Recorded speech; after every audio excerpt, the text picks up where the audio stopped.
What's up guys? Welcome back to another video. We are here in Josh's garage again, working on the Red Z. Today we've got to get the diff welded in this thing, and I thought I'd take you guys along for the ride and show you how you can weld your own diff at home. Spoiler alert, it's not that hard. Let's get to work. The obvious step one, getting the car up off the ground. We're going 4 jack stands, nice and stable here. Next, we're gonna get the diff out. Regardless of what you're driving, the process is pretty much the same. You're gonna pull the axles on either side of the diff, remove whatever is holding the diff in. On a 350Z, it is 2 17mm bolts. These long ones here that are on the front of the differential, right there. And then one through the back of the subframe. That is a stud on the diff cover. And with the diff supported, I'm just gonna slowly work it out of the car. Other thing I forgot to mention is to drain the diff. So jack the car up, drain the diff, then go ahead and unbolt everything. Because you don't want to be pulling a full diff out of the car. You can, they're already kind of a pain to get out, so why not take a little bit of weight out of it and drain it in the car. Success, the diff is out. Now again, this will be a little different on each car depending on what you have. As far as Z's go, because this has a full stock exhaust, I loosened up the exhaust hanger up here and loosened up the sway bar, and that was more than enough room to get the diff out. Some cars you may have to pull the sway bar off, you may have to pull the exhaust off, but like I said, for the most part, it's the same deal. Get stuff out of the way, pull the axles off, take the mounts off, and the diff will come on out. All right, so we got the diff out of the car, got it perched up on some jack stands here. Let's get this cover off so we can get this thing welded.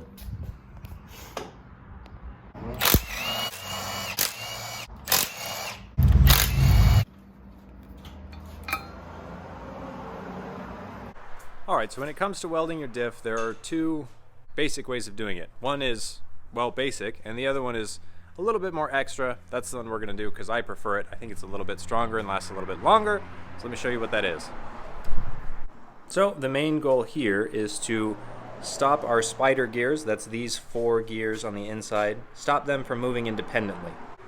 So the basic way of doing that is just welding them together in the corners. Weld these gears together, those gears together, those together, and those together. Now we're still going to do that with the extra way, but what we're going to do is put a plate in the middle and then weld the plate to all 4 gears and make it one big solid thing, meaning it'll never move, and that's good. So let's get a plate cut that will fill in this gap, and then we'll weld it all together. After a little cardboard aided design, we have a little piece of cardboard that fits perfectly in between the gears there. So we'll just get that cut out of metal and get to welding. All right, next step of welding the diff is going to be cleaning it. Now this is one of the most important steps and also one of the hardest. It's hard to get these things super clean because obviously it's been spinning in gear oil for God knows how long. So you're going to need at least 1 can of carb cleaner and a torch if you like my method. Gonna get a good amount of carb cleaner in there. Really focusing on the spider gears there. I've already done that about 4 or 5 times, rotating them over, draining the carb cleaner out of the diff, repeating that step about 4 or 5 times, and now we're gonna move on to the next step, which involves fire. Fire, fire.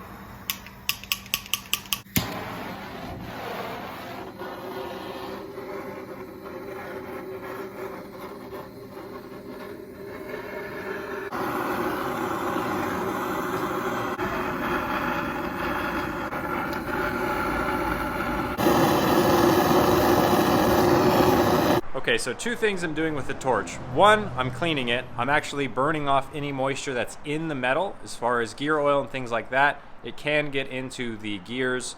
And while it will look clean, it won't be super clean and it won't weld really clean. So that's the first thing I'm doing with the torch. The second thing is I am preheating it. Because these gears are really thick metal, you do want to preheat them so the welds you're putting on penetrate that much deeper and you know this diff will last. So I got this side all clean and preheated. We'll drop one of those metal plates in and get it welded up. Got a magnet holding our little plate in, fits in there perfect. Let's get it welded.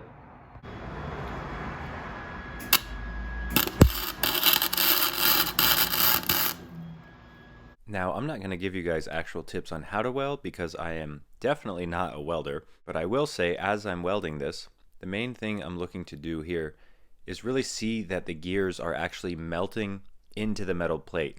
That's how I know I'm getting good penetration and this weld's gonna hold for quite a long time. As I mentioned a bit later in the video, I'm using probably the cheapest welder setup you can get. I mean, flux core is about as cheap as it gets. And it works. Obviously, a nice MIG would be better. A TIG would be even better than that. But at the end of the day, I'm using what I got, and I know it's gonna work. All right, got one half of the diff welded up. For welders here, I'm using a pretty cheap and pretty small little Lincoln. And I'm actually using flux core wire. If you know what that means, it means I don't need to use gas with the welder. So unlike regular MIG where you have to have gas, flux core burns a little bit hotter. It is messier, I will say that. But I like to use it on stuff like diffs and other greasy parts. Because it burns hotter, you can kind of just cut through any of the grease or any of the leftover gear oil that may still be in the metal. Plus, it's all I have. One day I'll have a real nice MIG, but for now this works. I have used this on mini diffs in the past, and I know it's gonna hold up just fine. I will say, because it does weld a bit more messy, it is important to clean it up. So you just grab a wire brush, knock some of that slag off, that way you're not left with a bunch of little bits of metal rolling around in your diff. So I'm gonna get back to work, get another plate made so I can drop it in the other side of this diff and weld that thing up. One thing worth mentioning is the thickness of metal I'm using for these plates. So obviously it's not going to be like 16 gauge sheet metal or anything like that. It's quite a bit thicker. I will say the stuff I'm using is total overkill. I'm using 1/4 inch plate. This is way overkill, definitely unnecessary. I would say 1/8 inch is probably fine, but I had some of this laying around and I figured why not use it. All right, so we got the diff welded. You guys saw all that. We tossed it back in the car. I didn't record any of that because it's pretty much the reversal of us taking it out. As you can see, it is back in, everything's all tightened up. We ended up just removing the exhaust, or the muffler rather, so we kind of have a little bit of sound with this thing. So we are gearing up for track day here pretty soon. This welded diff's gonna get put to the test in no time. And I think that pretty much covers everything on what it takes to weld a diff. Pretty straightforward stuff. Like I said, you could even do it without cutting those square plates if you just melted the 4 corners of the gears together. Just comes down to personal preference on that point. Like I said, pretty straightforward work. Even if you don't have a welder, if you have some basic tools, a jack and some jack stands, you can pull the diff out on your own, clean it, and bring it to a buddy's house or even a local fab shop. I hope you guys learned something from this video. Drop a comment down below, let me know what you thought. Give this video a thumbs up if you enjoyed it. And of course, I will catch you guys in the next one. Actually, before I go, just as a reminder, this car, as well as my yellow Z, will be at Apple Valley Speedway April 29th.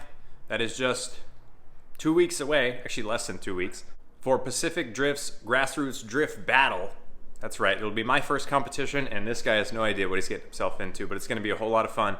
So if you're in the area or if you're attending the event, I think I have some friends that are gonna be driving. Really looking forward to that, and I hope to see some of you guys there.